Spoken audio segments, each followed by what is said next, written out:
Bezrat Hashem, we're back at the Limud of Halacha, Halachot Shabbat Siman Reish Mem Dalet. We are in Sif Katan Chav Dalet, right? We did Hey yesterday, so we're going to continue today in Sif Katan Chav Dalet over here somewhere, all the way in the bottom there, yeah?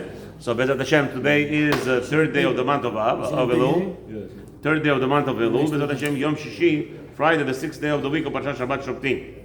So Bezrat Hashem, we said that we're discussing, you hired a goy for a year or two, and you told the goy, here is my print, my book, type it for me. Let's say you're a mathematician or a science book, or whatever it is, not Jewish book, right? So you tell a goy to compile it for you. I'm giving you a whole year, I'm paying you for a year $150,000. Habibi, here's the book, type it all up. Okay? Or many books, let's say a publishing or whatever the house is.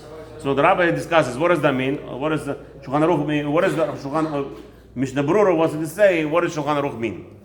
Sheichtov lo. They with me? Chavdalat. Sif Katan Chavdalat. Katav Magen Abraham explains, Kavanat Arambam kederech hasarim שיש להם סופר מיוחד או חייד מיוחד שבכל עת שצריך השר לכתוב המחויב לו לכתוב. And this is how it was in the previous generations, where they had ministers. So a minister would have a constantly employing a scribe, constantly employing a tailor who will do whatever the needs are of those ministers. So when there is nothing to do, those guys would be doing nothing. מותר לכתוב או להרוג בשבת, שהוא עושה בכל עת שירצה. Right? So in this case, in this scenario, that scribe will be allowed to write the writing on Shabbat, because this is the important element. The important element of this is that when he has free time, nothing to do, he is doing nothing. So the fact that he chose to write on Shabbat for you, that's his choice. שהוא עושה בכל עת שירצה, because he chooses to write whenever he wants. Right? שהרי הישראל אין אומר לו לעשות בשבת, because the Jew is not telling him to go do writing on Shabbat. ואם רצה עושה למחר, and whenever he wants to do, he could do it. If he wants to do it tomorrow, he'll do. ואין הישראל מרוויח במה שהוא עושה בשבת. And in reality, there is no profit, nothing for the Jew, that whatever is done on Shabbat. אבל אם שכרו להרוג או לא תמיד בשנה זו, או לכתוב לו תמיד, however, when you hire a goy to constantly, the entire year just to sew for you, or the entire year just to write for you, whenever he has free time, there is no free time. The only time free has is sleeping, eating, working. That's his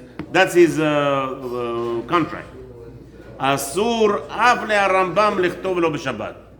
In that case, you must tell him you're employed for the whole year except for Shabbat.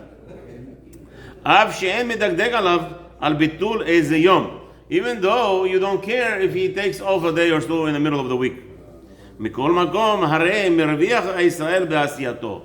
Here, since you hired him specifically to do work for you the entire year, all the time, so here you have to stop him because you have a profit of him working for you for Shabbat.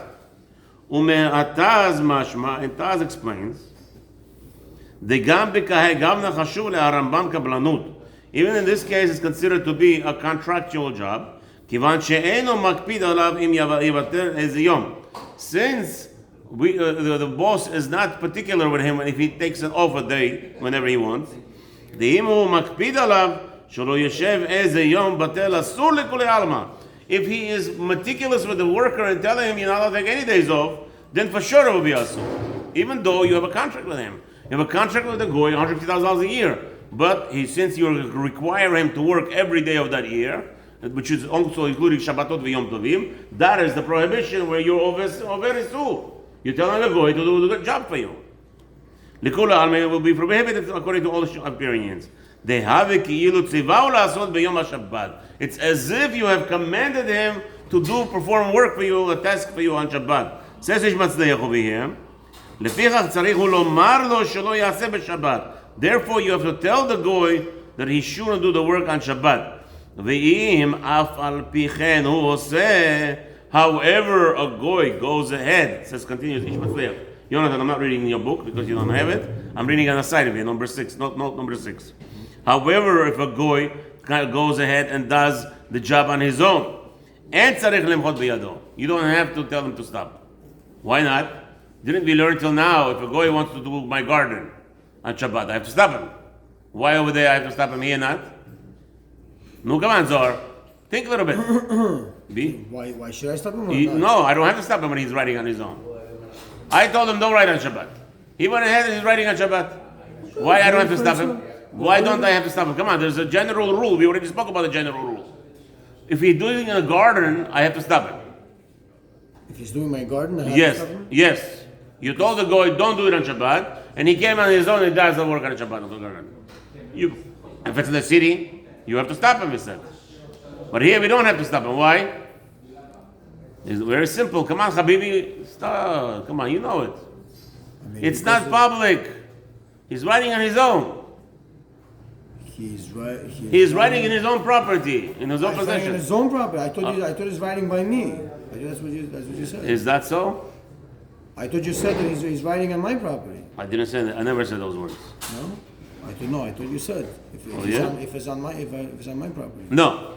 It's not mashma here. It's mashma, he's doing it on his own. The guy's not living with me. He's my worker.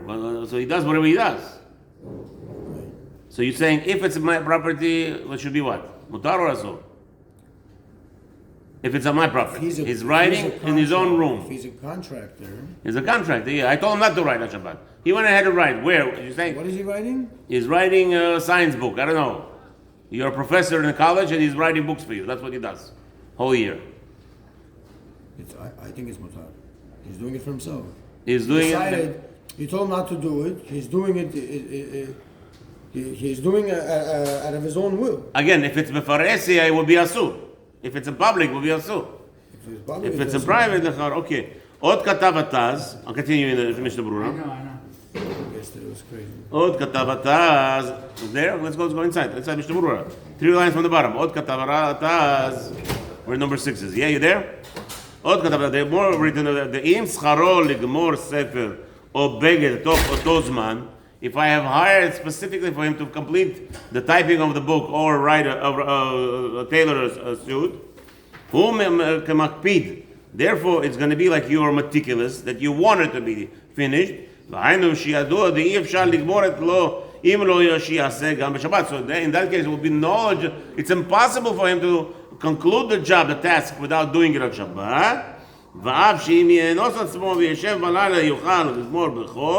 אף על פי כן, הווה זה כמצווה, מצווה לו לעשות בשבת, כן, באר הפרי, מגדים במתו והסכים עמו נגד אליה רבה. So this is going to be מחלוקת over here. No problem, thank you. So he says, so this is going to be, so this is going to be for what? This is going to be a big kick to all those people who tell the mechanic, drop off the car on Shabbat, Erev Shabbat. Rav Ovadia actually gives a heter, right? You give the car to the mechanic Erev Shabbat, and you pick it up Motzei Shabbat or Sunday morning, right? Will be a problem. Says Mishnah Berurah, no. If you're giving him short time, Mishnah Berurah is against that whole shita. He says clearly that if you're not giving him any chance, you can't demand from him or have in mind that he should work on his own time, work right before nightfall on Friday night and right on Sunday night. You should expect him to go work. Not gonna happen. It's not gonna happen. Says, I don't believe this, what Rav Ovadia says. Mishnah Berurah is not maskim to Rav Ovadia. Again, he can because it's 100 years later. But still, Rav Ovadia says clearly that since the guy could have done the work on Sunday, there will be mutar to leave a car on Friday afternoon for the job to be complete and pick it up on Sunday morning. However, Mishnah Berurah says no. You can't expect that. He says clearly. And if he pushes himself, if the goy is going to strain himself and work the whole night on Sunday, Friday and Motzei Shabbat, it's like you give him no choice. It's like you're commanding him to do job for you on Shabbat.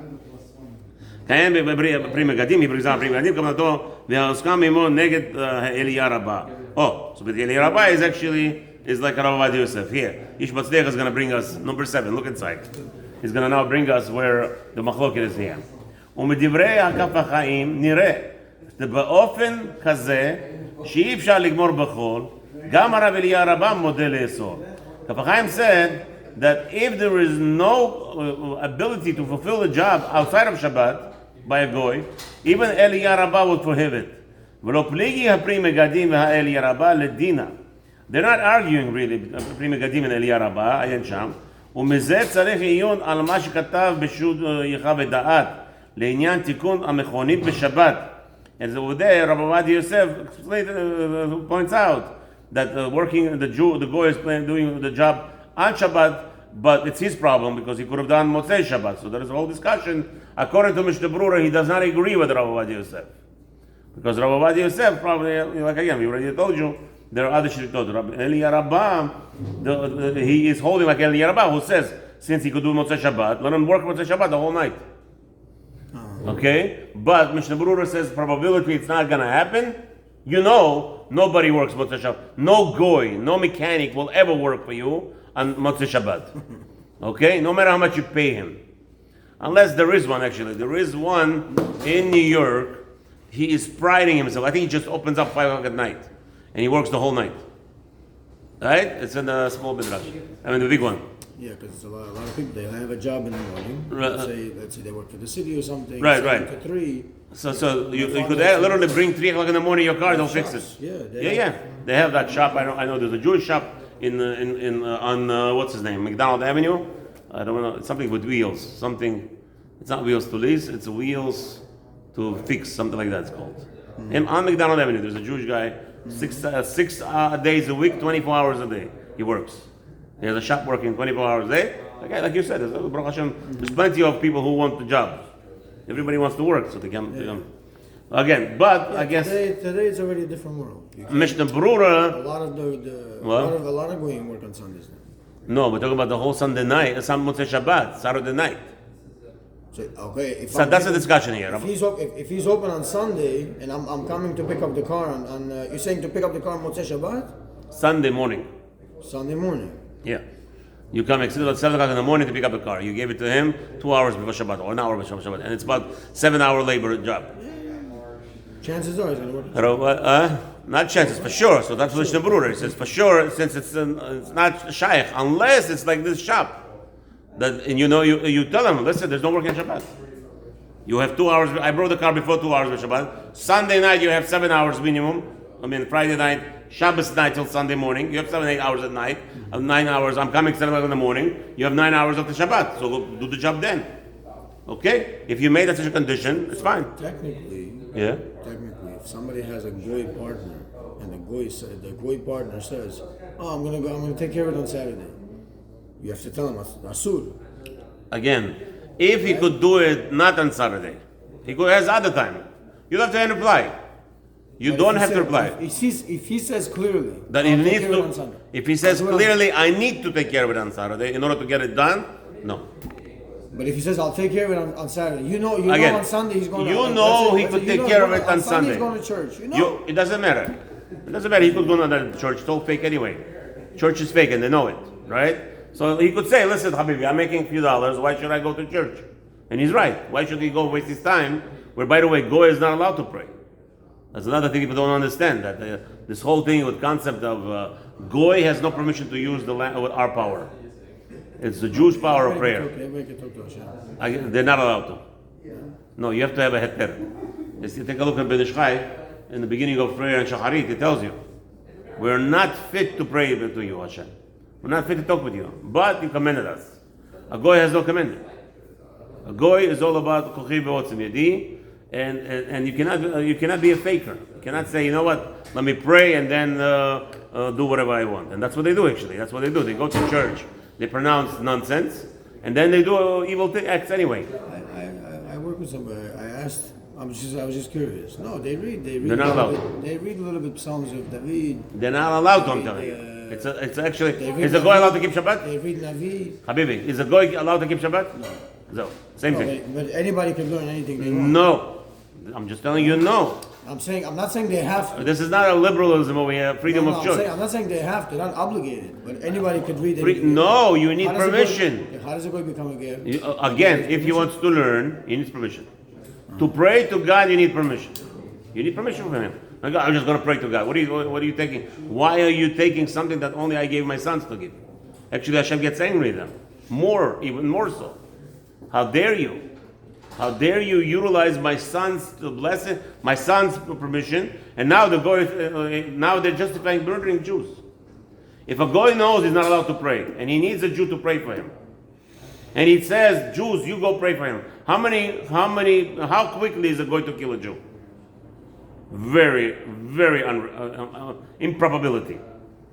If a goy puts in his mind that the world is sustained by a Jewish mouth, why would you want to kill a Jew? Why would you want a Jewish curse? All the goyim are being cursed left and right by Jews for harming Jews, right? So now, if a goy knows, how did he suffice to himself to harm a Jew? Very simple. He says, I'm praying also, you see? He's a pig. He's a pig, a chazir.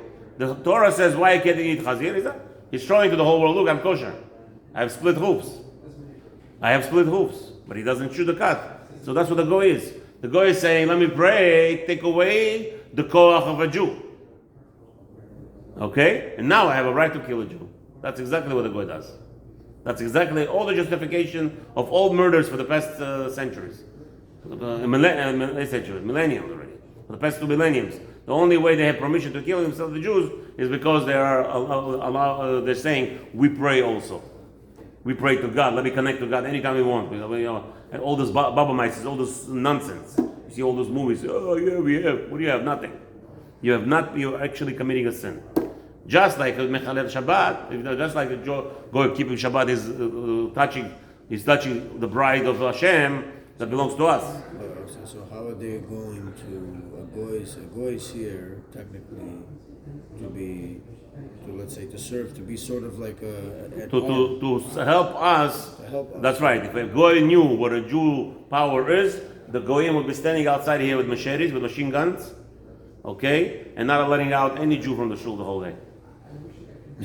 That's right. If they knew what a Jew's power is, they would stand around every shul, would be packed with Jews every day. From what time? Rabbi, what time you want the congregants? Hello, boys. Get the Rabbi. Get all the Jews rounded up. Where are we going? The synagogue. Well, but I have to pay. How much is your rent? How much is your this? How much is your? Well, forget about rent. We'll give you our own houses here. House for free. We'll take care of everything. If a goy knew what we're talking about here, if they want to fulfill the right thing, if they want what is the ultimate goal, a lot of them know. Yeah, again. A lot of the Christians know. All right, so let's continue. New York is a different world. What? I'm telling you. The what? I have goyim that I work with. They're like, it's an honor to work with a Jew. Honor, not to work with a Jew. They have to work for a Jew, and they have to encourage you. Mister, go to Bet Midrash. Rabbi Sofer is giving shiurim. I came here. I give 9 shiurim a day. At the beginning, if I get more stronger, the whole day we could be sitting learning. Why not? Not a shy lady. Baruch Hashem, many rabbanim woke up. It was like a freedom over here. Do whatever you want. Get a $10,000, $15,000 salary and give a 1 drasha a day. If you get lucky, if you hear drasha a day from the rabbi. At Shabbat they come and give drashot. Habibi, mazbo. Every day you're supposed to learn about him. Every day, non-stop. The more the better. Okay. Anyway. You know, there's Halachot Shabbat Rabbi Burke, assistant Rabbi Smith. Yeah. He said a bunch of guys came. They were learning until 12 p.m. before they went to work. That's right. That's what he was supposed to do. Yeah, beautiful. But I'm saying the goy is supposed to be standing outside and forcing us to learn. That's what the goy is supposed to do. That's right. Not joking. No. Not joking. It's So continues Mishnah Berurah in Sif Katan Kaf Hey. O sheyirog lo harei zeh ken tzarich lomar. So that's what it means that he's going to go and sow for him, and this is what needs to be told. What does that mean? V'chen hu lashon Rambam. So he just broke down the way that it's brought down in Shulchan Aruch as is brought down in Rambam. So let's continue. You have to go. We have a few months. Only 8:15, Habibi. just a second. Let's just finish this. We have let's just finish this Eve. Let's finish Sif Hey till Vav, and then you could go. Habibi, no, come on. Kav Vav. Yes, Sif Katan Vav. Shelo yachshov imo. The whole condition is you don't know that. What does that mean? Imo yom yom. You cannot tell the goy I'm going to shelo yachshov imo yom yom, right? That you should not plan to pay him daily. So Mishnah Berurah now. Kav Vav. Retzono lomar. The meaning is shelo yidagdek. That you should not be meticulous You should not be meticulous. What? That imivatel is a yom mimelachto. You should not be meticulous with him if he takes the break a day or two. So meaning in that reality, then he will be allowed to work for you even on Shabbat because you're not so what's his name? You're not so impressive that he should be working every day. You tell him they take a day off or two, so let him take off Shabbat. That's his problem that he's working on Shabbat. You understand? Okay, good. Bebeit Israel. Oh. After the job is done, ולא יעשה המלאכה בבית ישראל. הנה, שולחן ערוך, you mixed me up. He's telling you that it should not be done the work in the Jew's house. Clearly. Should not do work in the Jew's house, right. So this is that he works on writing a sefer in his own house. It made me confused. You see, I should have remembered and gave you the Shulchan Aruch. A few minutes ago, we said we have a whole discussion about this. So here, בבית ישראל, not in the house of the Jew, דבזה אפילו קבלנות גמור אסור כדרבנן בסימן Rabbi Gabriel. He obviously cannot do You're it. Gabriel, that's you?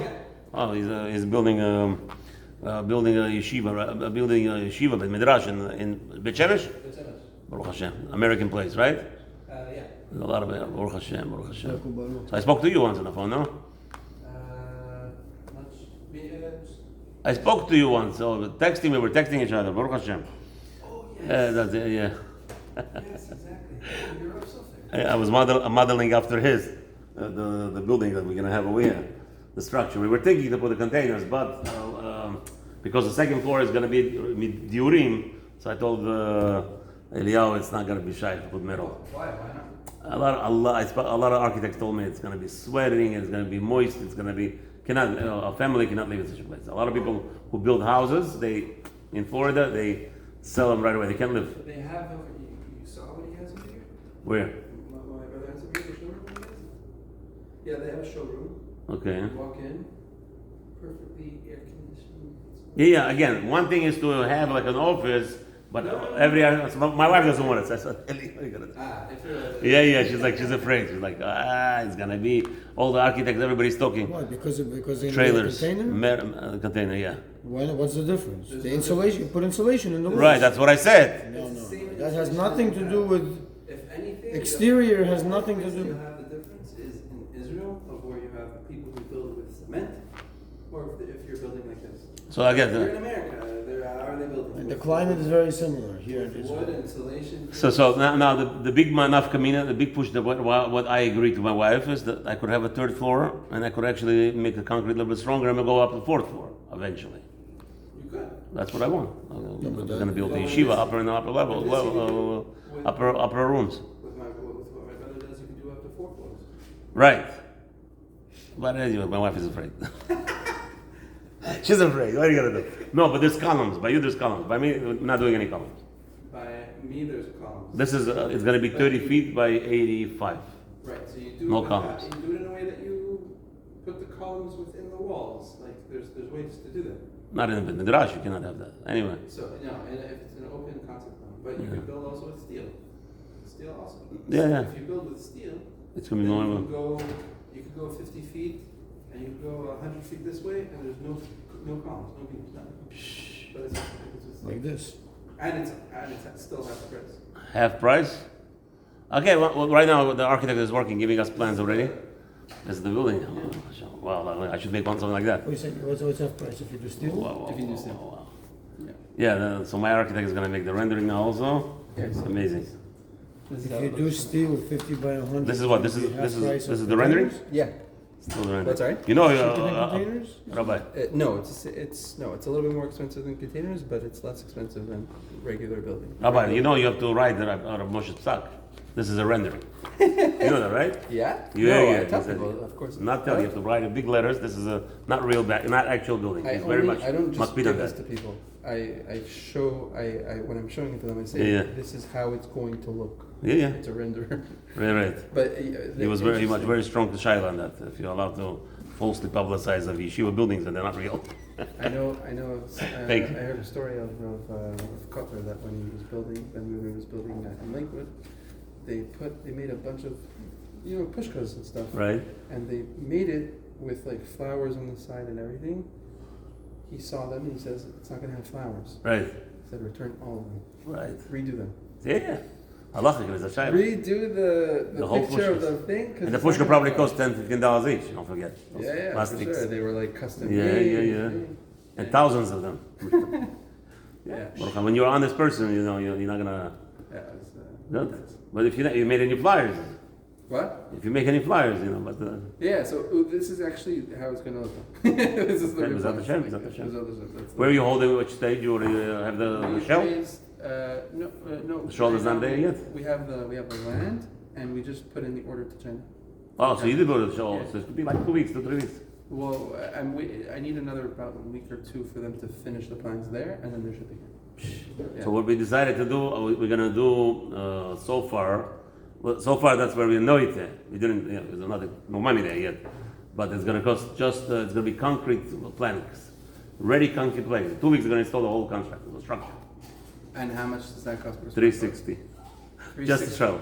Just a shell. Just the shell. So this whole project, and how many feet is it? How many square feet? Total? Square feet. 6,000 almost. 5,800. So this is 5,850. 5,600 square feet, and for everything, including the interior, everything. I know, $500,000. $500,000. Yeah, I know.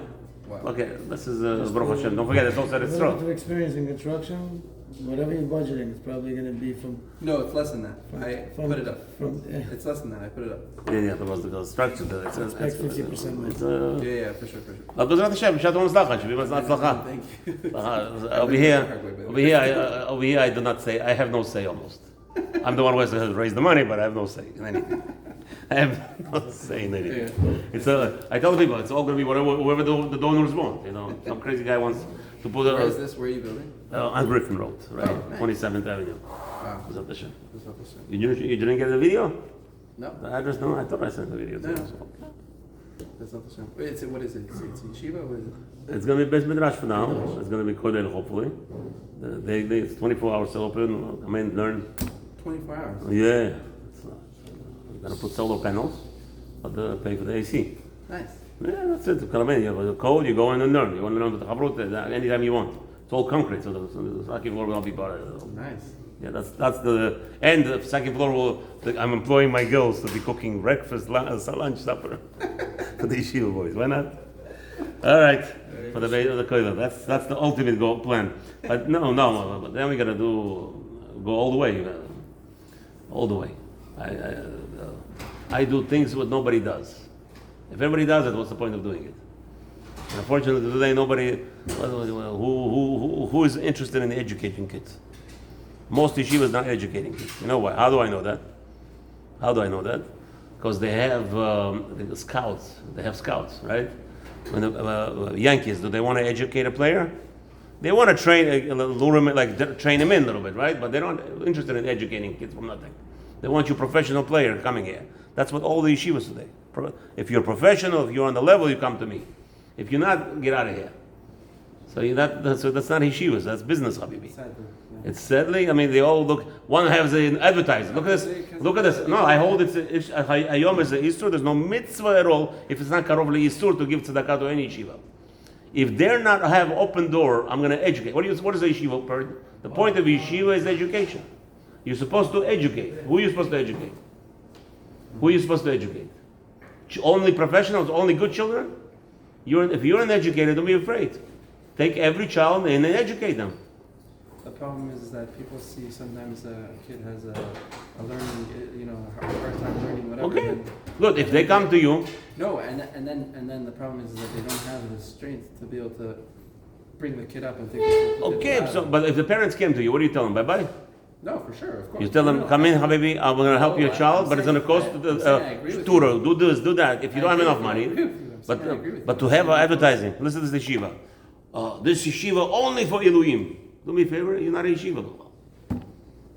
All those yeshivas, how many is successful Talmidim they have? You're not allowed to have, even within the same school, you have sometimes different levels. Yeah. Right? It's not liberal, That's what they're doing in New York. They're putting like in New York City, I'm saying the liberals, what they're doing in public school. They want to mix everybody. So that the bad kids would learn from the good kids. But what's really happening is the other way around. Doesn't work like that. If you're an educator, if you pride yourself as an educator, so educate. Don't tell me I'm going to accept all the certain kids, and that's it. No, it's okay. If you come to my level, it's okay fine. To have different classrooms. Okay, so good. So, but you can't come to tzedakah and ask for tzedakah. That's why I said korov isur to give it tzedakah to this place. For sure, not to give it. It's korov isur because you're wasting. You can't give tzedakah. Tzedakah is designated for people that need it. And if you're advertising, I'm not going to help other people. Why are you asking people's help? If you're lechatchila advertising, I'm not going to help anybody who comes to my door. Now that you're coming and asking me for tzedakah. Now you could give you could give a gift to yeshiva if you want to, but you cannot use tzedakah money for sure. That I don't see a head there. I don't see. You want to give? No, give. You're allowed to give my money to anybody you want. Will you give a judgment for it? For sure. If you're supporting Arashayim, if they're specifically throwing out kids from the yeshivas today, any yeshiva that throw out kids because they're not vaccinated is sur gamur to give them. Is not you're helping them. You're helping to do averot if you're supporting them. That's mamash Arashayim. What are you going to do with these people? They're not educated. Shem Merachem. So that's what I'm doing. That's what my goal is. My goal is to open a full yeshiva, full time, properly education. If you can't educate, so you get counselors in public school. You said yeshiva should be exactly like a public school. A community should be taxed to support every yeshiva. That's how it was in the olden days. That's how it was in Europe. In Europe, the community was collected money to pay for the Rambam is mechayev. You look at the Halachot Rambam, Torah. Nobody's doing that. Nobody. So okay, whatever. No. It's not a choice. That's the problem. And the Jewish people are only successful because we put education not a choice. It's not it's not like a yes, no. It's an obligation. It's a chobah. A community has to have it. The Rabbanim has to say, Habibis, this is your like a public school.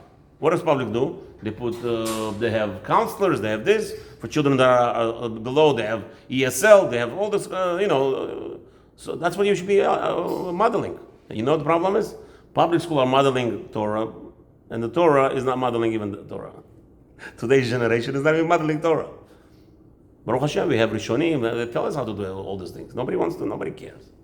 Everybody just cares to have a good name. Oh. I called up one rich guy, I'm not going to say his name, Tzaddik, multi-billionaire, he gives. In one lawsuit, he lost almost $100 million, he didn't care. Whatever, this guy is rich. So I told him, this is my plan to open a yeshiva like this in Lakewood. He tells me, Rabbi, my problem is that nobody's going to come to your yeshiva. If you open a yeshiva, you like everybody, nobody's going to come to you. Which is wrong, that's not true. It's not true. He's wrong. If we would give them the money, we would have a beautiful yeshiva and probably have thousands, more than 1,000 kids by now. More, because all the yeshiva, again, if you're an educator, you should not be worried what kind of kid you're going to get. If you're an educator, if you're not, if you're all about give me what I need and halas, to make an easier job for yourself, you're in the wrong business. All right. Anyway. So we said, let's continue here. We got sidetracked, Baruch Hashem. Yeah. So Chav Zayin, we're in Sif Katan Chav Zayin in Mishnah Berurah. So Beveit Israel, the Bazeh afilu kablanut gemura asur kidelekaman b'siman rishon. So if it's even a contractual thing, even if it's private, we said a goy is prohibited to do it for you even under a contract. If it's doing any work on Shabbat, there, if you told him don't do it and he's doing it, you have to stop him. You tell him, listen, Habibi. The fine, if you do a job on Shabbat, there's a fine. When a goy hears a fine, what does he do? He ain't doing it anymore. He's afraid of the fine. Again, you have to make sure the fine is more than the profit. Kavched, so v'yesh mi she'oser. Okay, so we said, so now let's understand what's going on here. Yesterday we started discussing this issue. I'm sorry, I spaced out a little bit. You said the Chav Zayin? The Chav Zayin is talking about if you contracted, you hired a guy for a year, you're paying him $150,000. So you told him don't work on Shabbat. He wants to come and work on Shabbat. Mm-hmm. So if it's at your house, you have to stop him. If it's in his house, you don't. That's the Mishnah Berurah in Chafayim. Ish Mazliach that we just mentioned. Okay. Kavched, yesh mi she'oser. So what is going on here?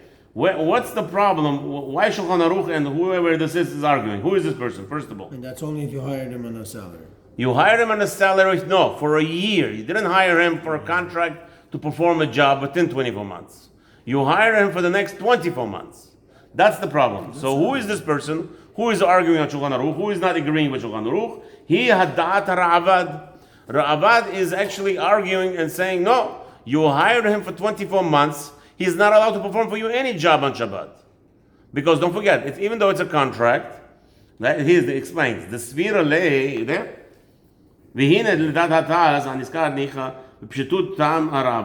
So Taz agrees with Ra'avad. You hear? That you're not allowed to work on Shabbat. The Svira lay, because the Svara is,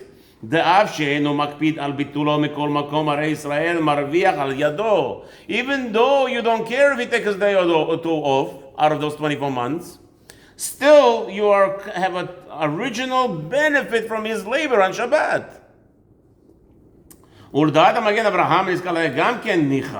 So Magen Abraham also agrees that it should be asur.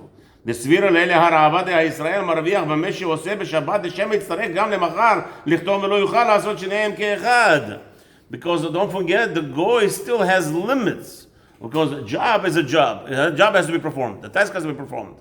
So why is he doing it today? Because if he's going to push it up to tomorrow, now he has to do double work. And that's not going to be possible. He's going to be behind the schedule and he's going to get whipped.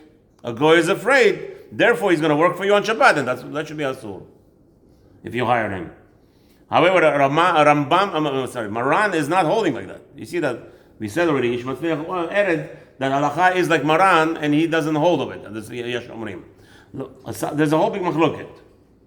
Yeah, there's a big machloket how you learn Maran. What does he hold? Yesh omrim or not?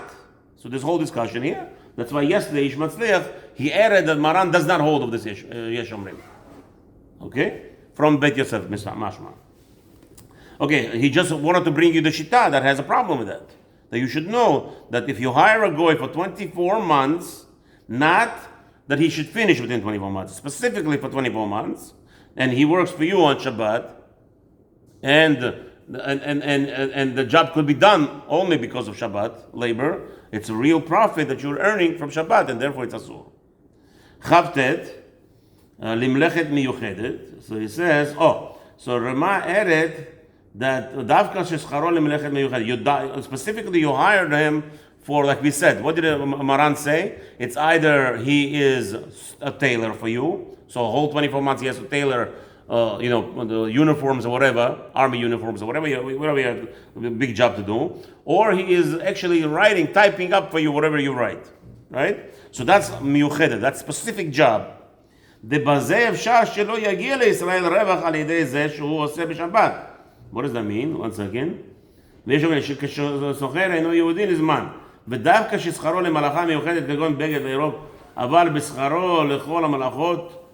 so he's saying that once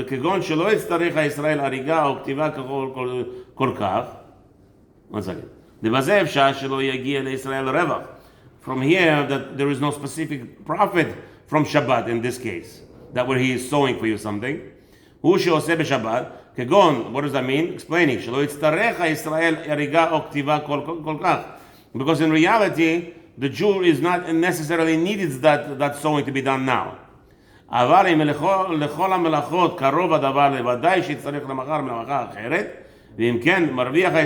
again, the general rule is as long as that is not preventing you from a loss, right? The goy, there will be a loss if he doesn't do the work on Shabbat. Meaning, if there is a profit that he does the job on Shabbat and it cannot be done on other days, then it will be prohibited. Therefore, in that scenario, the goy work on Shabbat is making a profit for the Jew. Even though you're not considered to be job done to be on daily basis, I'm not so fond of this whole business of mechanics working on Shabbat. Look at this. He's already telling you that if it's specifically done daily, it would be asur. Okay. Rabbi, my head is already like. Okay, let's just finish up Lamed. Okay, let's just finish up the Seif. So Lamed, Seif Katan Lamed, Lechol HaMelachot, או ספר לכתוב, אבל כששכרו לכל המלאכות שיצטרך כל זמן הסבירות, לכולו על מאסור. However, it says, if you hire him to do all tasks for you, let's say where you hired I don't know, a super of the building, right? So throughout the 24 months, you hire them, he's going to be doing all tasks. So basically, why is he repairing a toilet on Shabbos? Because you're not going to get your rent if he doesn't. The rent tenants will not pay rent. Right, so there's going to be a loss. So it's a profit for you. So that will be asur for him to be left to do it on Shabbat. Okay? Since there will be a loss for you, so he explains. ומטעם זה יש למחות ביד השפחות, and therefore if you have maid servants in your house, you have to stop them, שעושות מלאכת אדוניהם בשבת אפילו כשעושות שלא בבית ישראל ושלא בציווי בעליהם. If the lady, the maid servants are fulfilling tasks that are beneficial for their workers, for their owners or their bosses, that will be prohibited. Hence, because they are specifically hired to do all jobs. Specifically, if they're doing tailoring or whatever they're doing in your house on Shabbat. Look at the Taz over there. The Mevi, B'Shem Rabbeinu Simcha, he brings in the name of Rabbeinu Simcha.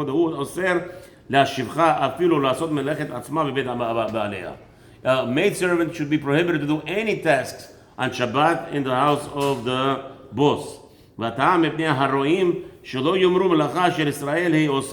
people will see, they will say that they're doing the job for the Jew. No,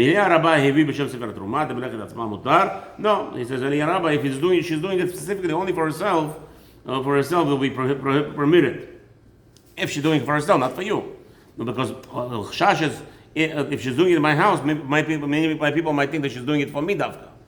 Like you have a nanny, let's say, in the house, and she's doing melachot. People might say, oh, she's working for the owner of the house. So it's mitzad the maritime. בדתו שגם רבינו שמחה מודה לזה, עיין שם בדבריו.